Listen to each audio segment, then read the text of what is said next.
Good evening, good afternoon, good morning, wherever you're joining us from today. Thank you so much for being here with us today with our ASU team.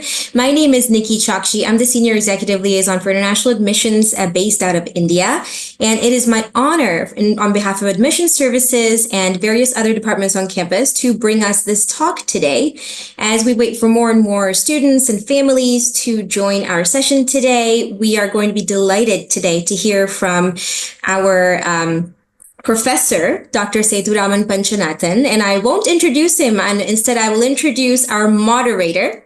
Mudit Lal, welcome. Thank you so much for being here today. Mudit will be in conversation today with Dr. Panch on the life and career benefits of studying at ASU amongst a lot of other questions, as I understand.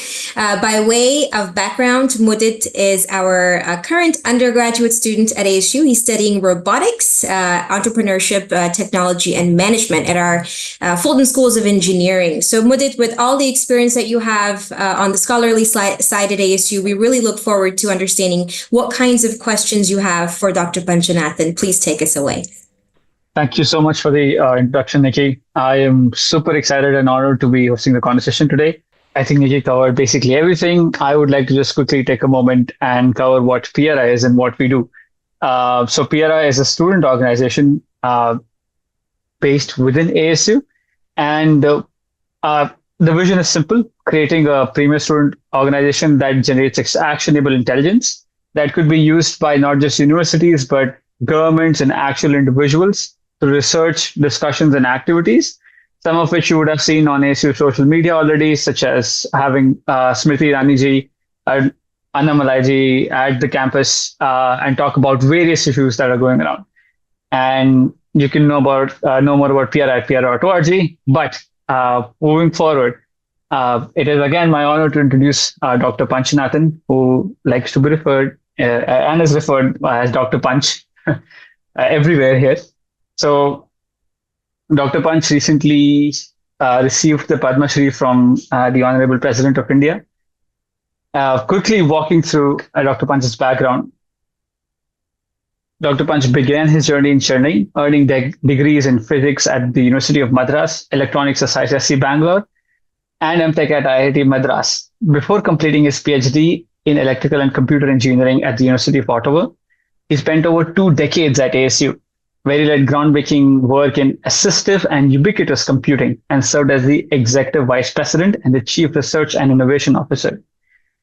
In 2020, Dr. Panch became the first person of Indian origin to direct the US National Science Foundation, referred to as NSF, stewarding a $9 billion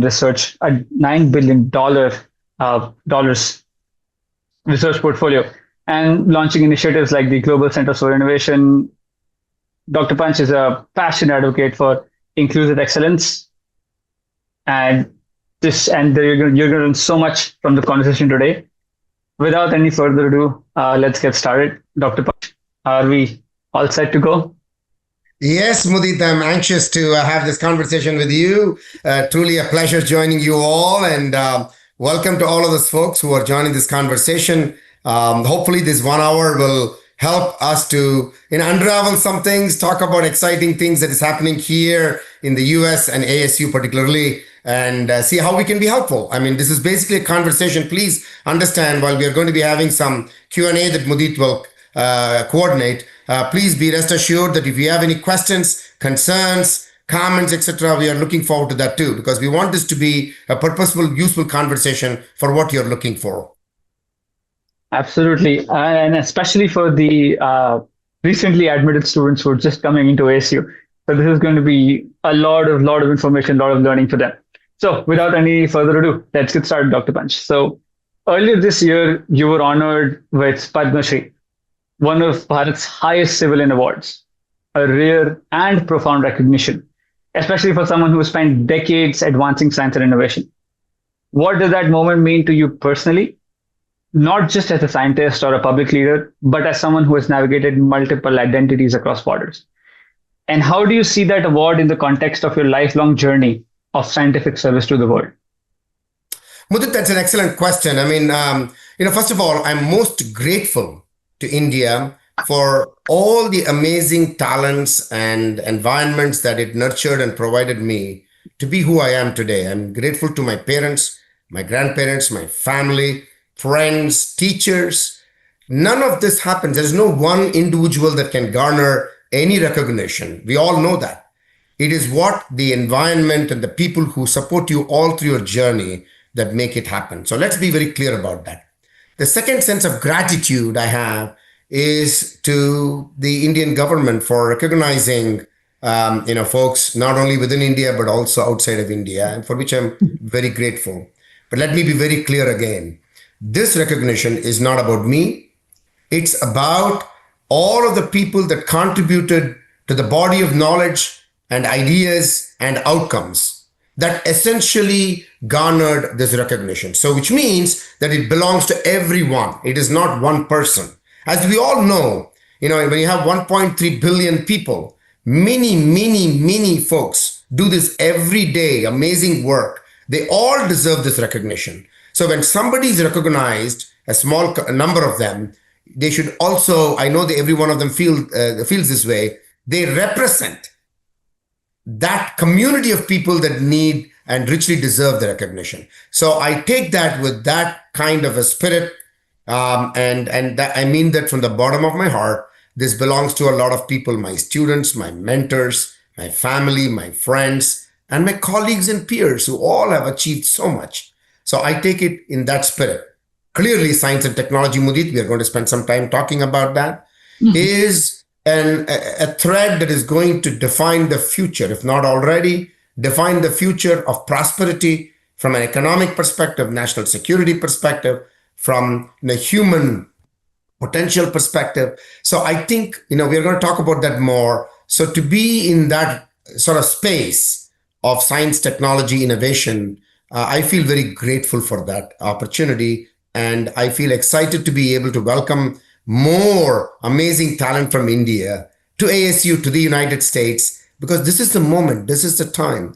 Let's redouble ourselves to make sure that we are going to contribute to that amazing future.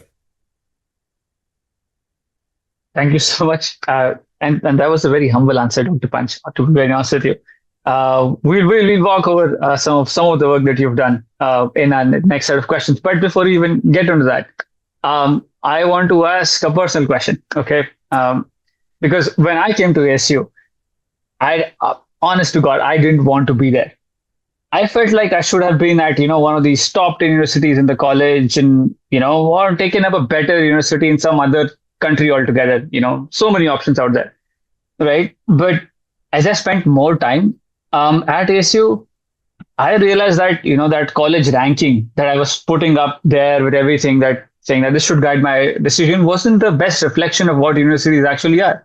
Because I used to talk with my friends in other universities, and I realized that the support system that I had at ASU was, amazing. The access to opportunities that I had, that I wanted to be a part of, it was so easy. It was, as simple as an email sometimes.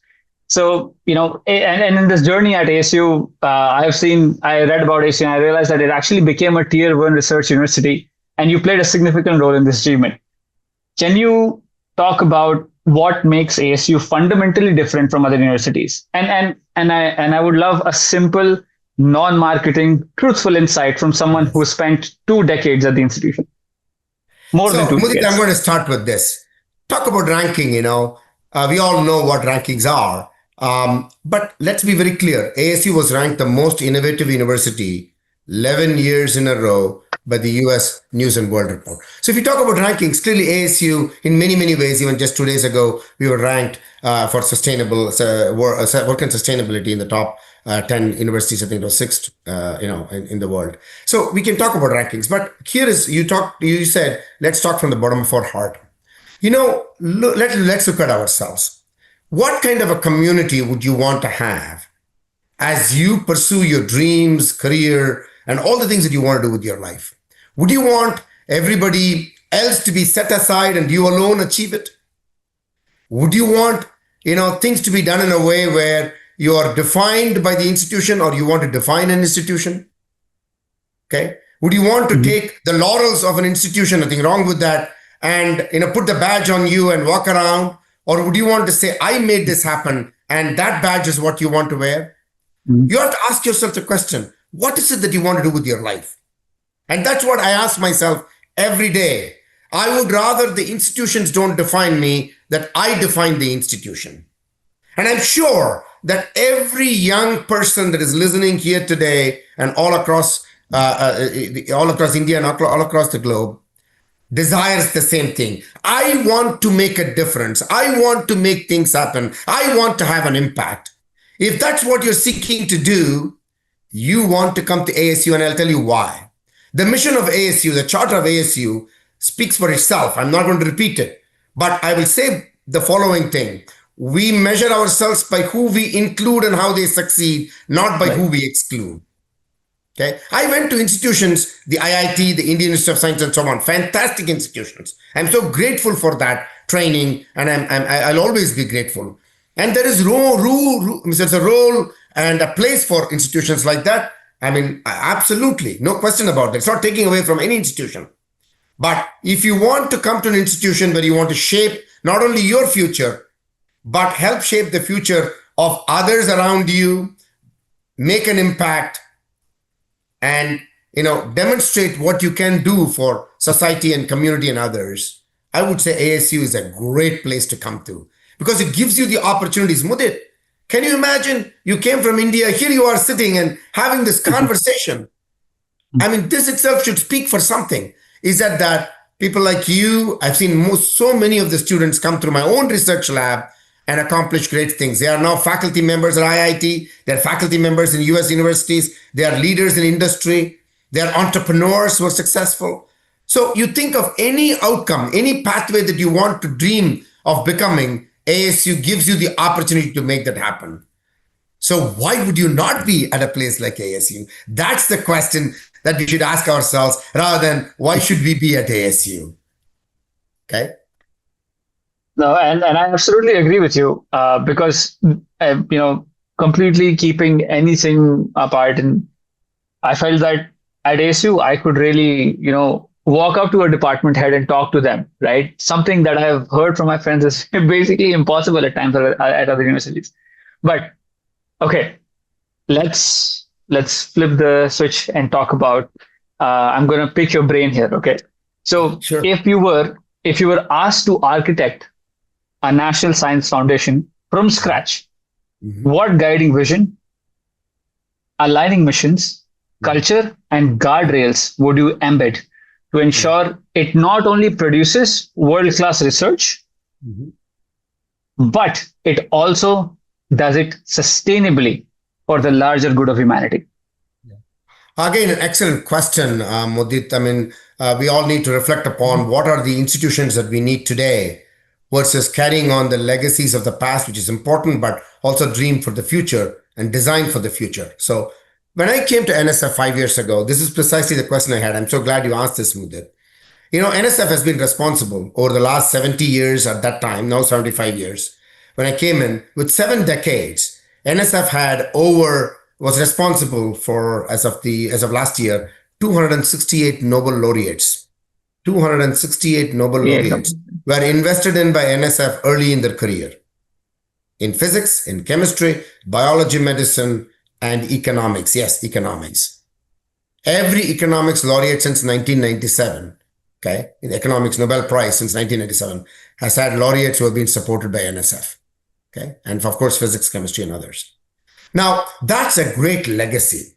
And we want to make sure, and companies like Google, Qualcomm, they all had their early beginnings at NSF. We won't have time to go through all of those stories. Okay, thousands and thousands and thousands of companies. If you talk to anybody, leaders in industry and people who are taking technical roles in industry, you'll find the NSF DNA in many of them. They were funded by NSF project that they, whereas graduate students in the university that they studied, we send them on to become great leaders. Okay, now that's set aside that for a moment. Came to NSF, I want to clearly scale and speed up that kind of progress. Yes, absolutely needed over the next 75 years. But what I wanted is more than that. And that speaks to the question that you asked me. I wanted NSF to be something that, like ASU, does not build its future by excluding talent and ideas from the non-traditional institutions across the United States. As much as we want Harvard and Stanford and even ASU researchers to be successful, we want researchers from across the country, geography, independent, rural areas, urban areas. We want them to be able to take their ideas and be successful. So I had the slogan that NSF that we created: innovation anywhere and opportunities everywhere for everyone. That it is not exclusive in its character, but inclusive, but with the same gold standard of merit review. You lift up people, not lower down standards, but you lift up people and ideas to meet and exceed those standards. And that's what we worked on over the last 5 years. And I'm very happy to report this unbelievable progress being made on that front. The second component that I wanted to see was innovation is everywhere in our country. In the United States, I'm sure it's the same thing in India. It is not limited to Bengaluru or Chennai or Hyderabad or Pune or Noida, but it can be anywhere, because problems for which solutions need to be found are everywhere. And people who are experienced and knowledgeable in solving those problems are also everywhere. How do you inspire them? How do you motivate them? How do we energize them? How do we equip them so that they can take those problems and solve them? Let me give you a concrete example. In Arizona, where else would you solve the problem of water or sustainable, buildings, or how do we combat against the heat index rising, or other kinds of solutions that we need to find not only for Arizona but for the entire globe.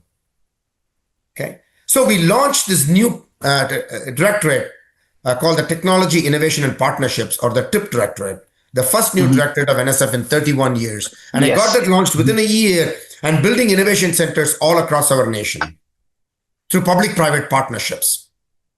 Mudit, we have over 75 centers all across the nation, every geography, and every one of them is looking at that specific set of problems that they need to solve to build the industries of the future, entrepreneurial ventures of the future, talent of the future. So everywhere, everybody feels that I too can contribute. I have a good paying job, or I can have the skill sets to start a company of the future, whatever that might be.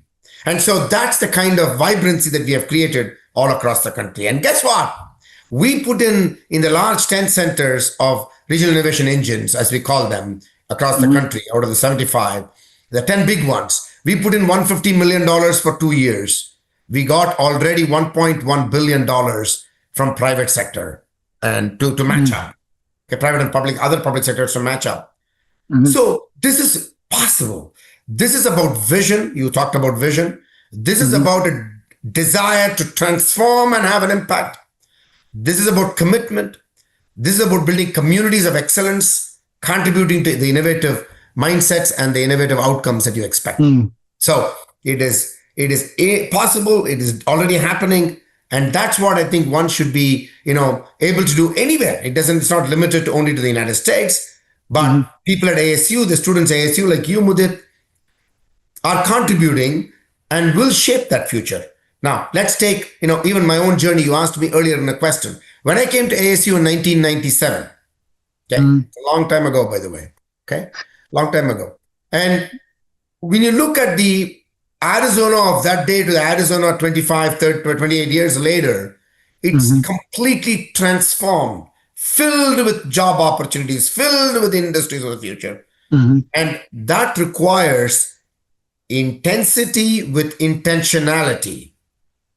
If you are a student who wants to come into ASU with intensity and intentionality to not only get the skill sets and the mindsets to contribute for the future, come on, join the 4 here, because this is a place that will give you the environment to excel, environment to exercise your dreams and make it a reality. I hope that answered your question. I linked up NSF back to ASU.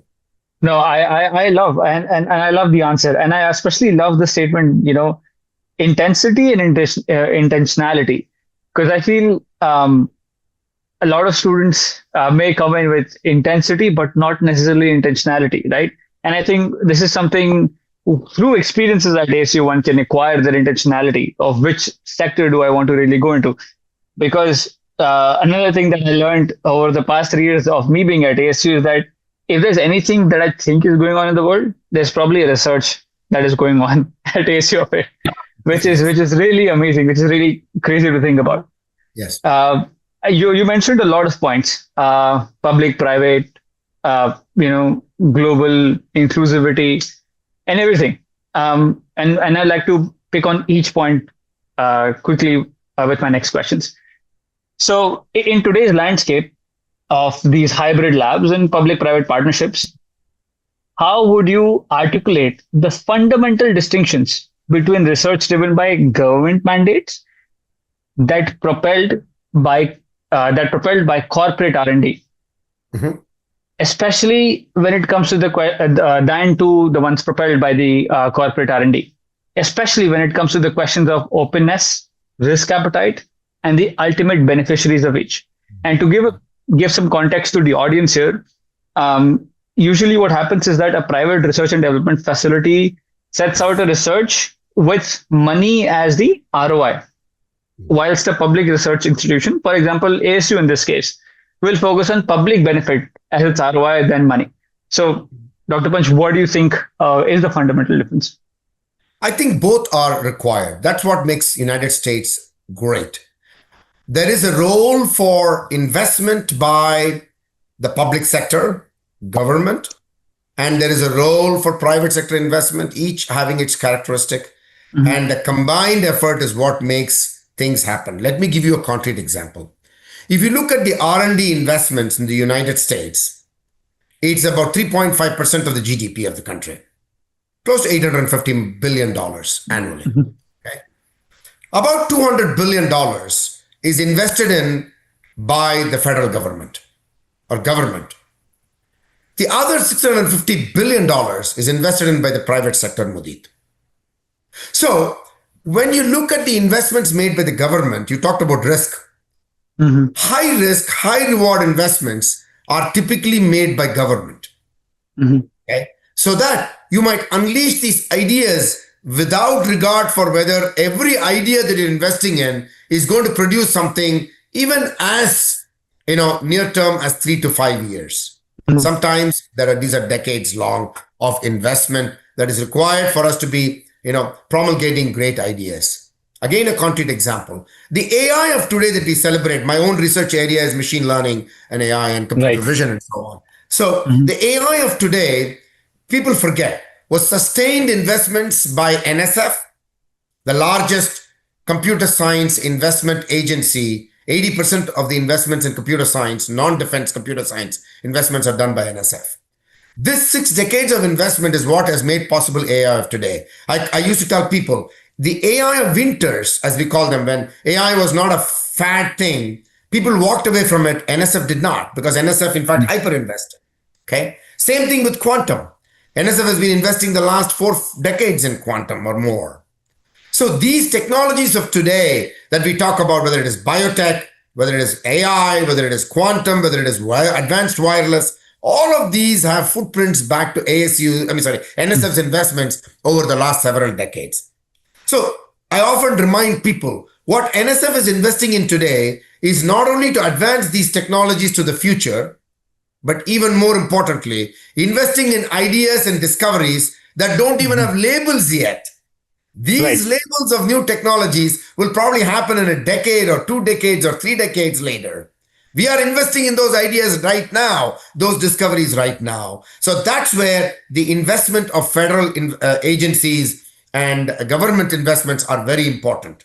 At the same time, NSF also invests in those ideas that are ready and mature to be able to see if they can find opportunities for new companies forming or even existing companies scaling. We invest in that too. But significant part of the translation investments and investments that are in context of the various companies' areas of interest happen by industry. And there is a role for that. But then let's not forget, there is the opportunity for government and industry working together. And that's why the TIP Directorate, the partnership mindset of bringing federal agencies together, industry together, foundations and philanthropy together, local economic development, city, state investments together, all of them working together can produce unbelievable accelerated outcomes. Synergized symbiotic investments are also needed at the same time. Each has its role to play. And therefore, in the yesteryears when I was a graduate student, I won't date myself, but in those days when I was a graduate student like you, Mudit, Bell Labs was a vibrant investing entity. Absolutely. Virat Park Labs was a vibrant entity. And so labs like that, IBM research was a vibrant entity, and they still are. So these investments brought out unbelievable technologies that we call, the technologies of today also. So as those investments are not as, in discovery science as proliferated as it was in the past, it's become even more important for federal investments to make it happen, as well as working with industry, unleashing the future innovation, future technologies, future industries. So this has to happen together. It's not one versus the other. It's one and the other and more. And that is the future. That is the future. And that's what in the last 5 years in NSF, I have been wanting to perpetuate. And I'm glad to say that we have gone a long way there. On AI, we launched 27 AI institutes at close to more than $500 million, $540 million. 27 AI institutes, each $20 million. And I'm so proud to say that only $320 million of that was NSF investments. The other $220 million were investments from other agencies in the private sector. That's how we want to advance new ideas. When you bring in industry, and I want to give you this point that industry is always willing to partner, even in ways that they are not necessarily looking for something right away. So we synergize industry and NSF, jointly investing in ideas that we care about. Okay, not necessarily the industry looking for something right away, and they're willing to invest in like that. We have had partnership with Google, Amazon, Accenture, Intel, you name it, all companies. I can go on IBM. I mean, there are numerous companies, Micron. I can go on and on and on. These companies work with NSF every day. Foundations like the Simons Foundation, other foundations work with NSF. So that's the future. And I'm going to stop here so that you have a chance to ask other questions. I think, first of all, a great answer. Absolutely loved it. And I agree with you, especially because in our discussions in Dr. Crow's class, so for those who don't know, Dr. Crow does actually take a class at ASU, so you can actually... That is President Crow, president of the university, teaches the class, yes. Yes, President Michael Crow, yes, sorry. And during one of these classes, he mentioned that, ASU's the Compact X-ray Free Electron Research Project, the CXFEL. Yes, CXFEL is one of the world's first,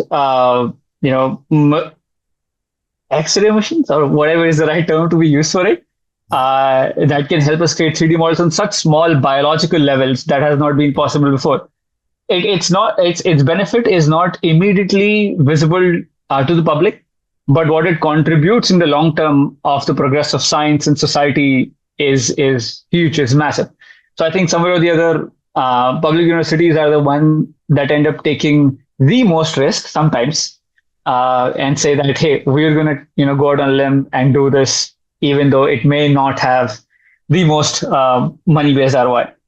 But that being said, you mentioned a lot of important points: government, innovation, collaboration, everything.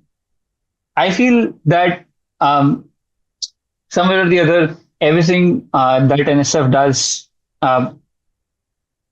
requires a lot of support from the government.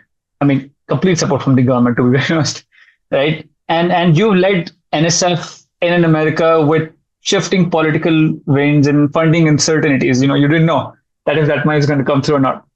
What strategies do you suggest we deploy to minimize the instability around the policies that can affect the academic and maybe scientific processes, for that sake, so that critical research and the larger learning narrative remains unfazed?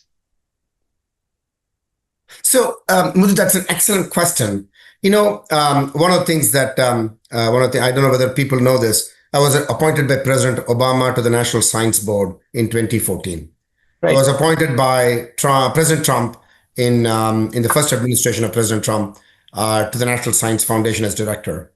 I was confirmed unanimously by the Senate, all 100 senators voting yes. Yes. On, whether it was whichever party they were in. Science is, I call, bipartisan, post-partisan. NSF is an independent agency. Having said that, we all have to understand that what you're investing is public taxpayer dollars. Let's not forget that. So it is incumbent upon us to therefore demonstrate where possible the impact of the investment, because you want public to know that while they appreciate the fact that discovery-based research may take decades to show promise, some investments may have promise in terms of outcomes in a few years, in a decade, etc. It's incumbent upon us to demonstrate the value and the impact of this work. And the greatest impact, Mudit, that I used to communicate, and in fact, I travel quite a bit with senators, congressmen and women, and the administrative leaders all across the country. Because instead of talking about it in Washington or Delhi, we need to be in the places where the action is happening. Right. You need to be able to show examples. Let us say I came to Arizona. I would bring up Mudit and say, Madam Senator, this is Mudit Lal.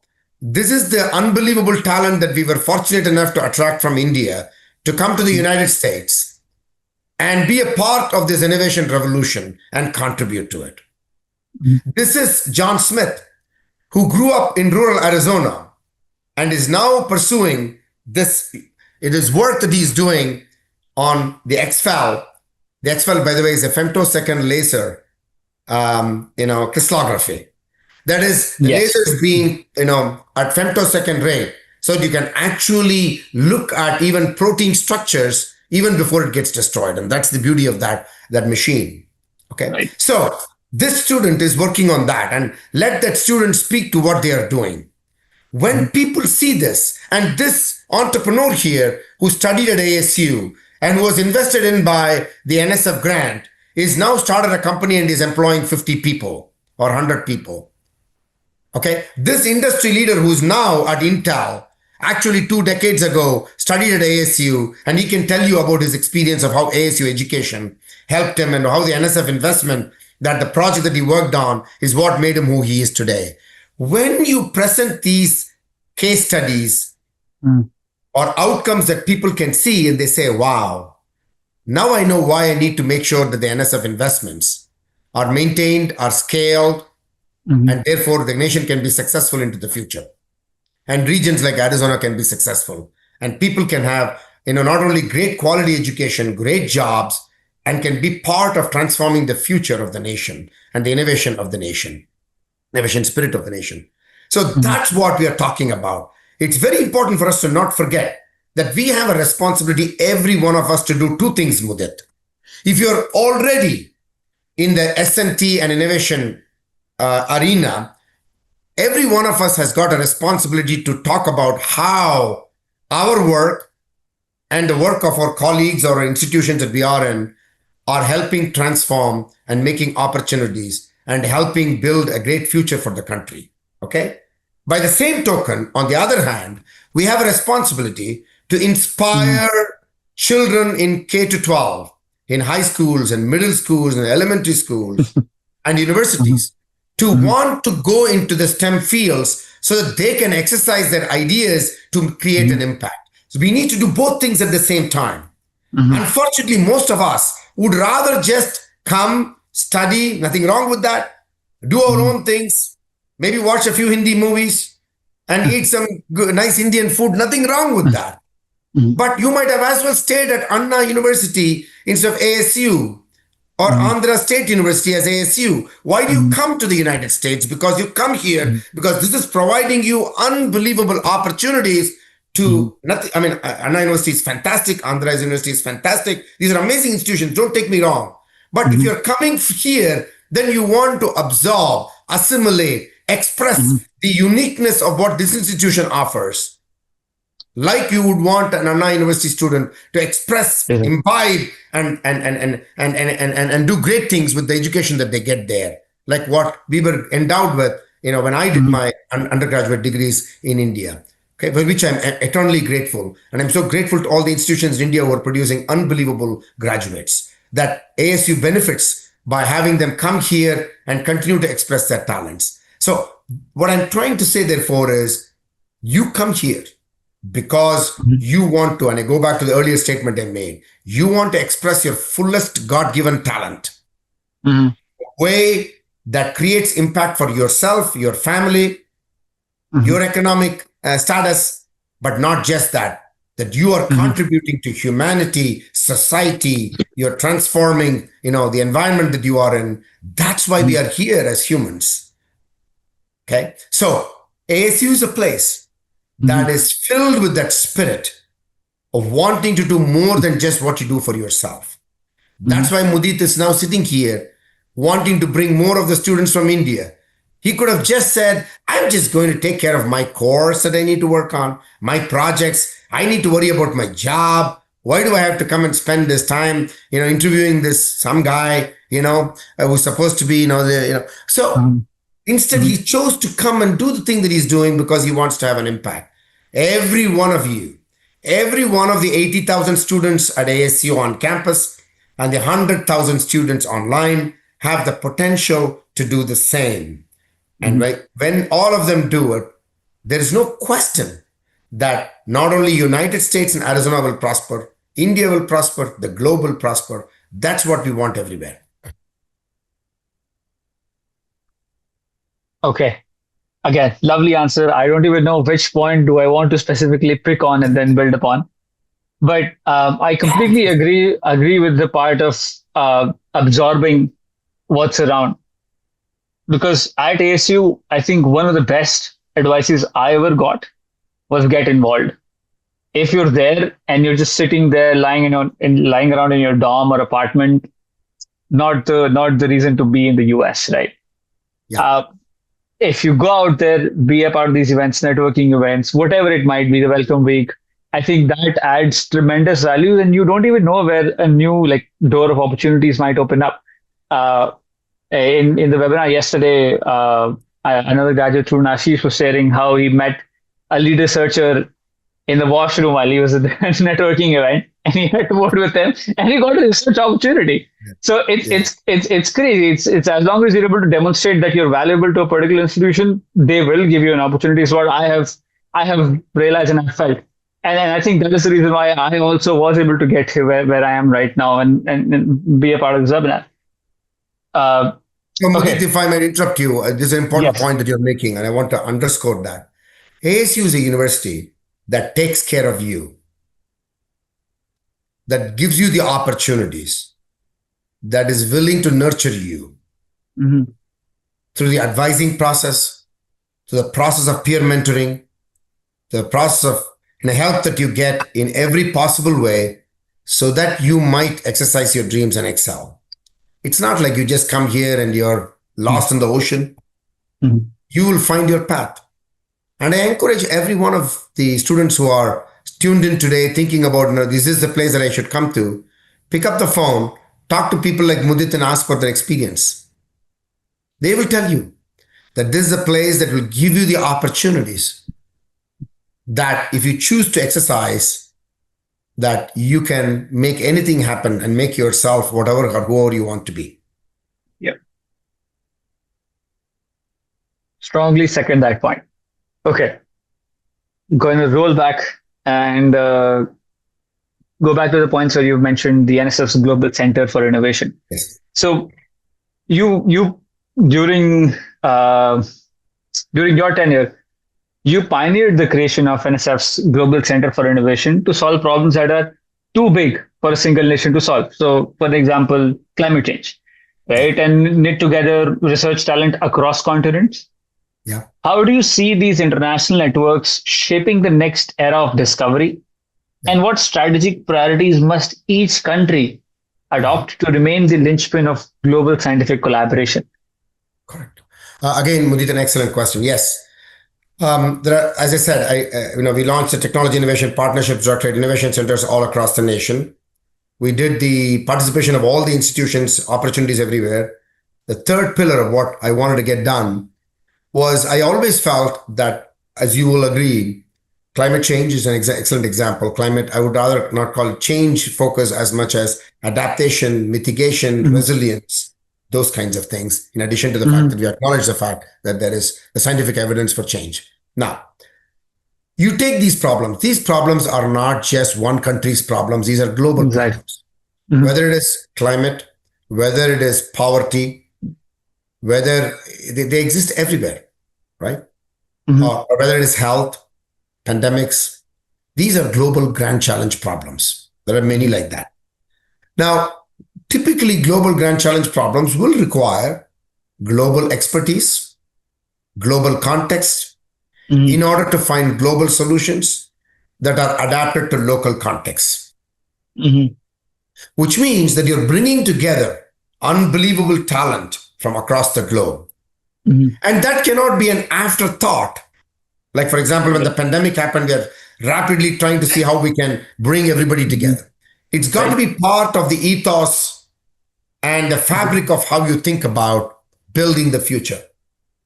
So when I came to NSF, I said, it is not just enough to have episodic partnerships that are, invested in between different groups across the world. It's not only bottom up, where faculty members say, I would like to work with the faculty in Oxford or IIT or in engineering college in Guindy. Therefore, I need funding to support that. Those are fine. These are necessary, as in mathematical proof necessary, but not sufficient.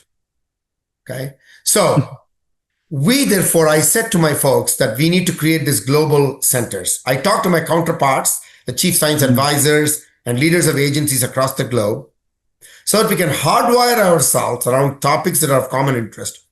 And I called them global centers. We launched 3 cycles of global centers in the time that I was there. The first cycle was in climate and clean energy. We had Australia, Canada, UK, and the United States putting in $80 million and launched 7 centers with partnerships from everyone. Like my second cycle was biotech, bioeconomy. We brought in Korea, Finland, Japan, okay, in addition to Canada, UK, United States. And so what we did was we launched 8 centers. Now we are looking at a third cycle. So, and then I also wanted to have strong partnership with India. And therefore we unleashed unbelievable bilateral partnerships and multilateral partnerships with India, with the Department of Science and Technology, NSF, Ministry of Information Technology, NSF, Department of Biotechnology, NSF, Ministry of Earth Sciences, Ministry of Mines, and the Department of Telecom. How do we work together? And then we had the quad groupings where US, Japan, Australia, right? And India are the quad partners. I proposed the idea of doing AI for agriculture. We are already launched on those projects. So these kinds of multilateral global convenings and partnerships, bilateral, multilateral, are exceedingly important. And every country, as you said, can contribute context, their issues, and therefore bring prosperity, economic and societal prosperity everywhere. It's not limited to one country. And that's what we need, because we want the lifting up of everybody through these kinds of partnerships that we have with like-minded nations. And I want to emphasize like-minded nations who share values of openness, transparency, reciprocity, research integrity, respect for intellectual property. As long as you subscribe to these scientific values, then we will partner with you. In fact, we will hyper partner with you and bring in more industry and other legs of partnership that transcend nations, so that we can build this partnership ecosystem that can, produce amazing outcomes. We have done that with semiconductors, with Micron, for example, and with Intel. So these are things that are possible to do at global scales. I will stop there. Okay, beautiful answer. And I think one of the other initiatives under you was the ISET, the Initiative on Critical and Emerging Technology. This was something we discussed in one of our other events as well. So it's really interesting to see that we were discussing it the other day in one of our events, and now I'm talking to one of the individuals that were behind it.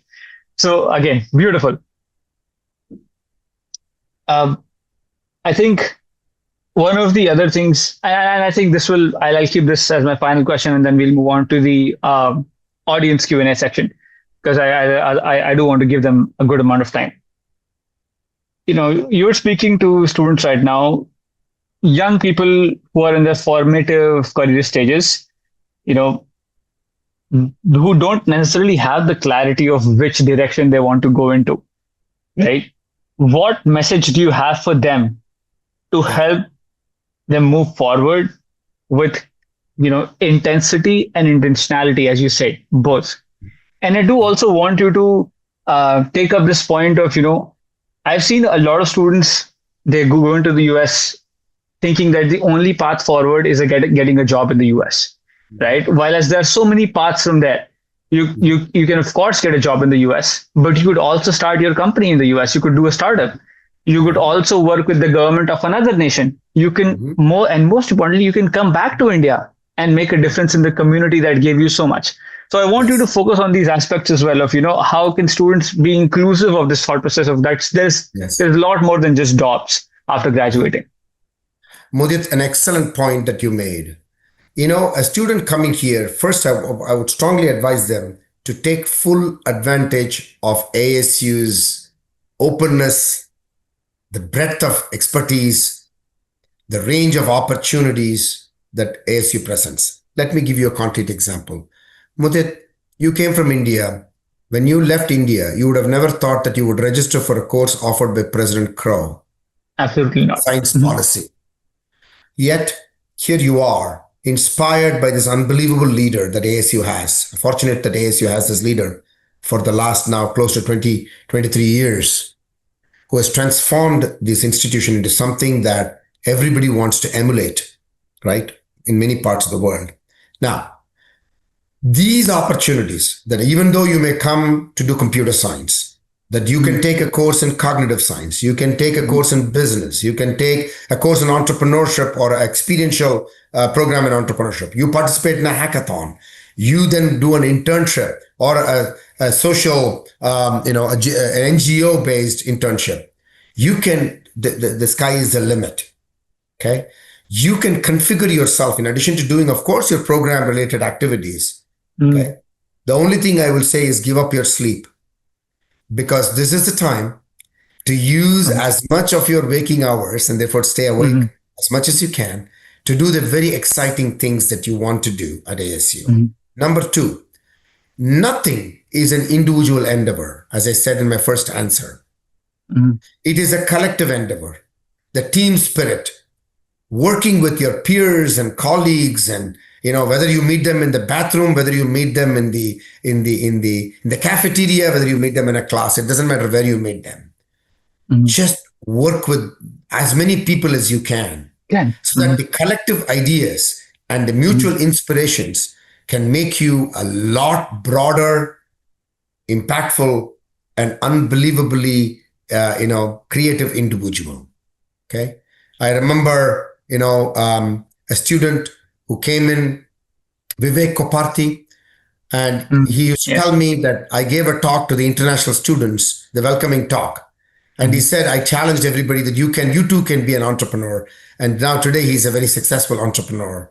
He wrote to me just even recently, right? And he's built an amazing device that not only is the industry of the future, but also actually solving a problem in health for infants and preborn babies, for jaundice, etc. So these are the kinds of creative ideas. Who would have thought that Vivek coming here in 2 years will do something transformational? And now several years later, he's now expressed that idea in the fullest form. So every one of you has that innate potential in you. And therefore, exercising that potential, as you rightly said, Mudit, not only whether you get a job here and do that, start a company here and do that, or go anywhere, go back to India, and it's an unbelievably vibrant ecosystem of innovation there. Industries are amazing in terms of what they're doing. You can be part of that revolution. You can choose to do what you're passionate about, what you want to really do. But remember, you have a role and a responsibility to give back. Much has been given to every one of us. I give a lot of commencement speeches in various universities these days. I challenge everybody, each one of you in this call, or the folks coming to ASU not on this call, I will tell you one thing. You had tons of opportunities. Yes, you seized them and you made good of those opportunities. Kudos to you. But for every one of you, there are hundreds and thousands of people who did not have the opportunities. It's your responsibility to give back and make sure that such opportunities are offered, accorded to those hundreds and thousands of kids and students and young adults in the future. Take responsibility for lifting up people. And when you do that, you lift yourself up even more. That happens automatically. That's what I would strongly encourage every one of you to do and think about. And that's the kind of spirit that ASU provides you, so that you come here. It's not just about you, as important as it is, but it's also about what you do for yourself and others. Thank you so much for the beautiful answer. And to your last point, I think that mindset of abundance, that there is so much to do. There is, collaborate. Don't run away from collaborating with others. Don't hide information. Be a part of this collective growth is something that I have seen and experienced at ASU. So I'm very happy to see that point, that mindset of abundance being discussed. Okay. Enough of questions from my end. Let's hop on to some of the questions from the audience. Okay. And sounds good. Yes. Okay. Awesome. So Anand asks, you completed your bachelor's and master's in India before moving to Canada and US. What differences did you notice in between Indian institutes and the US universities and Canadian universities as well? Yeah. What I noticed was that I was free to do things that I really wanted to do in terms of taking courses, embarking on projects, finding unbelievable mentors, technical or otherwise, environment that gave me a chance to work not only inside the university, but engage with partners outside the university, including industry. These kinds of opportunities, I had the opportunity when I was a graduate student, when I came to do my PhD, I worked with a mentor, Morris Goldberg. He implicitly, he didn't say anything, but implicitly taught me the values of independence, importance of interdisciplinary research, importance of excellence that I need to manifest in my work. All of these things, not that this is not happening in Indian context either. That's not what I'm trying to say. But you asked me what I got, what made me come here, and I was seeking for that. I was hungry for that. And in those years that when I came here, India was a very different place. India is now blossomed into an unbelievable, nation with a lot of opportunities that are emerging there too. But these were what I sought after. And when I came, that set of environment and people, I seized upon those opportunities. And that helped me to be who I am today. And what I would encourage people to do when you come here is take full advantage of that. As I said earlier, don't make ASU, the Arizona State University, just like as you were in India. You have come to a place where you're going to maximize why you're here and focus on what you want to get done, and then, take that to the next level. Well, I hope that answers your question well, Anand. Okay, awesome. So I think we've talked a lot about technology and research and science and everything. And I feel that while this is extremely crucial, at the same time, a lot of policy, leadership, civic aspect of life also plays an important role, I think, in the entire society. So for that, I'd pick up this question by Shreya. She says, my name is Shreya. I'm the student body president at ASU Polytechnic. And as someone who's inspired to give back meaningfully to the ASU community, I'd love to know what's one challenge you believe students are uniquely positioned to solve within our university ecosystem, and how can we as student leaders begin to take ownership of that responsibility? I would expand this question to not just the university ecosystem, but I think everything that's going around the globe as well. Yeah. No, what you bring uniquely as a young talent in the university, entering the university, is your creative mindsets. This is very, very important. The spirit of creativity, the energy that you bring in, and now you add intentionality and intensity to that. Now you are like an individual who's like a superhuman, empowered, motivated, energized. Express that creativity that you have in whatever discipline or disciplines that you're engaged in. Take a problem, whether it is a research problem or you want to have an impact in a societal problem, whatever that is. Take the problem and say, I am going to solve this.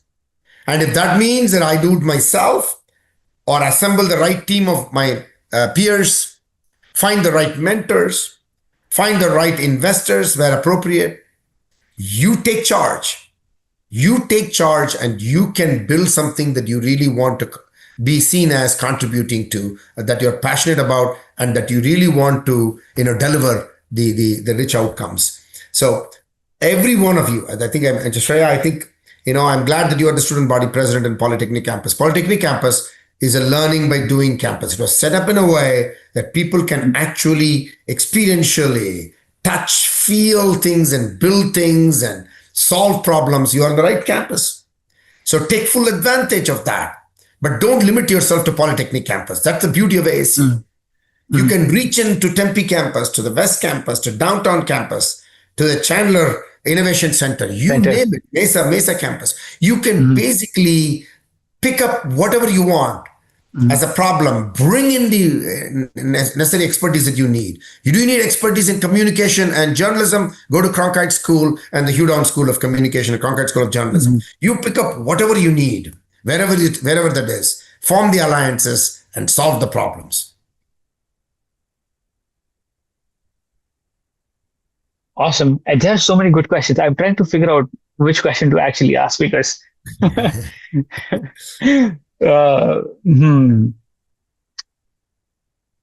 okay. I'm going to ask this. I think I asked this question. And then I think because of time, this will be your last question today. This is asked by Nikhil. Do you think international students truly realize just how deeply they're woven into the fabric of US progress in science, research, innovation, and beyond? Sometimes their contributions are invisible to even themselves. If we were to hypothetically remove international students and scholars from American labs, startups, faculty pipelines, and innovation ecosystems, what kind of vacuum would we be left with? And more importantly, how can we ensure this that they see themselves not as guests, but as co-architects of the future? Yeah. Mudit, one thing that you will hear from me is I'm an optimist. I never dwell on negatives. I dwell on positives. So here's what I'm going to answer the question as. Take today. I call them tire tracks. Take today. Take the industry leadership today, whether it is Satya or Sundar Pichai and Satya Nadella and, Shantanu. I mean, you take Raj, you take any company today in the United States, leading companies. There are Indian CEOs of Indian origin. There are leaders in companies who are of Indian origin everywhere. There are entrepreneurs of Indian origin who have made it big everywhere. And there is no dearth of demonstration of Indian impact or international student impact who have come here as international students. And this is not limited to India. It's true of any nation. That's one of the greatest things about the United States. It's a melting pot of unbelievable talent from all across the globe who are welcomed, given the opportunities, and many of them choose to stay here and build their future here and contribute immensely. So I always say that great nations are nations where the domestic talent in every part of the nation is exercised, energized, inspired, motivated, and realized. And additively welcoming every global talent that is out there to come here, exercise, energized, inspired, motivated, and realized, And then the addition of both domestic and global talent is what makes nations great. And United States is an excellent exemplar of such additive excellence. We need to do a lot more on the domestic talent, which I've been focused on at NSF, but we also need to do a lot more on the global talent feeling welcomed and given the opportunities to be retained by making the visa process and others more seamless, because highly meritorious talent coming in and assimilating in the society is truly what makes nations great. And the United States is an exemplar, and I'm sure will continue to be that way for decades and centuries to come, because that is the fundamental ethos of this nation. I am a living example of that. I will conclude with that. Okay. I'm a living example of that. You talked about Arizona State University. I am the first director of NSF, the 15th director, the first director of NSF who does not have any degrees from the United States. Right. I am the first director of NSF who comes from an institution which is not the Ivy League or having gone through an Ivy League institution for the education. Okay. Because United States is about recognizing talent, recognizing ideas and people with talent wherever they come from, including the great universities like Arizona State University. So be very clear about that. You come here, you perform. It doesn't matter. It is entirely upon you to exercise your talent to the fullest and make the best that you can and contribute the most that you can. I like to use your favorite word here.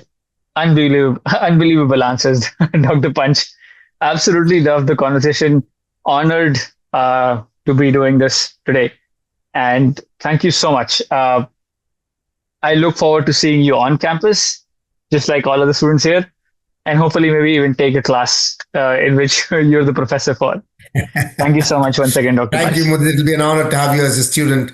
And as Nikki is trying to put it up, make sure you focus on these webinars, upcoming webinars, to help you to further hone in on your opportunities, decisions, etc. Over to you, Nikki. Absolutely. Thank you, Dr. Panch. Thank you, Mudit. This has been a phenomenal session to talk about the transformative power of an ASU degree and an ASU experience. Frankly, as an alum, I can attest to that for sure.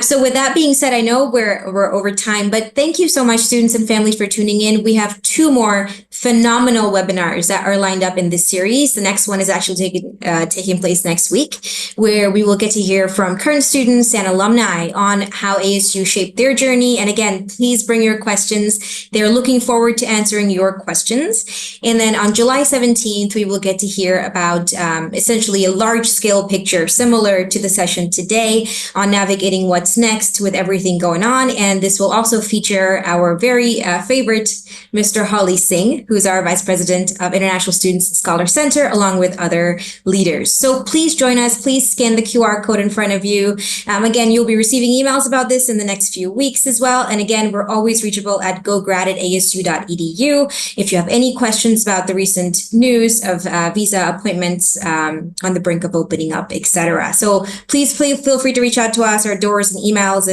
and phones are always open to you. And we look forward to seeing you next week. Thank you, everyone. Have a great evening, afternoon, morning, wherever you are. Take care.